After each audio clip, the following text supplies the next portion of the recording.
হ্যাঁ এই আপনার ব্যবসা কতদিন যাবত? এই আপনার মতন মহিলা এই যে পলাশপুর বাটিকেনা তালতলি শাহস্তাবাদ কিন্তু মনে করেন বহুত আছে, এই কিন্তু বহুত ঘাটতি গেছি, আপনি কি জানেন? হ্যাঁ হ্যাঁ এই কাজগুলো যে করছেন ভালো করছেন কোন এখানে রুম ভাড়া করে থাকি অবৈধ লোকজন আইনে যে কাজ বাজ গুলো করছেন, এই যে মালামাল লই যাইতেছেন এই মহিলার গাড়ে দায় চাপার দিয়ে যাইতেছেন। আপনারে বললাম যে আপনার স্বামী কই নিয়ে আসেন, আপনাদের যে বিবাহ হয়েছে এটা কাবিননামা আমাদের দেখান, সবাই দেখাইয়ে যান। আপনি যে সঠিক, আপনি যে ভালো একজন পাপ পবিত্র লোক একজন, এটা আমাকে দেখান,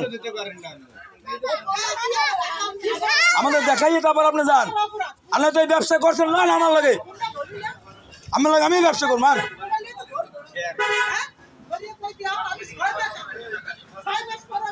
আমি ব্যবসা করতে নাম্বার দিতেন আমাকে সরাই দিতাম সব জায়গায়, কাস্টমারের সাইডের অভাব আনলেন। আমি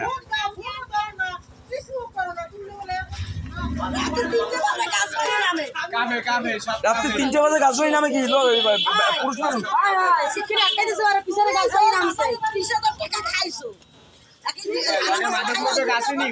এই রাত্র 3টে বাজে এই এই আপা এই জায়গায় এতক্ষণ কেউ কিছু বলে না এলাকার লোকজন। রাত্রি 3টে বাজে গাছ বাইয়ে পুরুষ লোক নামে বাড়ি দিয়া আপনি এই যে ওই অনৈতিক অবৈধ কাজ বাজ করছেন, এগুলো ঠিক করছেন? আবার যাইতেছেন আপনি আপনার মহিলারে চাপাই যাইতেছেন, আপনি স্বর্ণগন্যা আমি দেখলে তো মনে হয় না যে আমার একটা রূপের জিনিসও আছে, আমের আছে স্বর্ণের জিনিস। হ্যাঁ আমের আছে স্বর্ণের জিনিস, হ্যাঁ স্বর্ণের এককালে দাম কমে গেছে স্বর্ণ।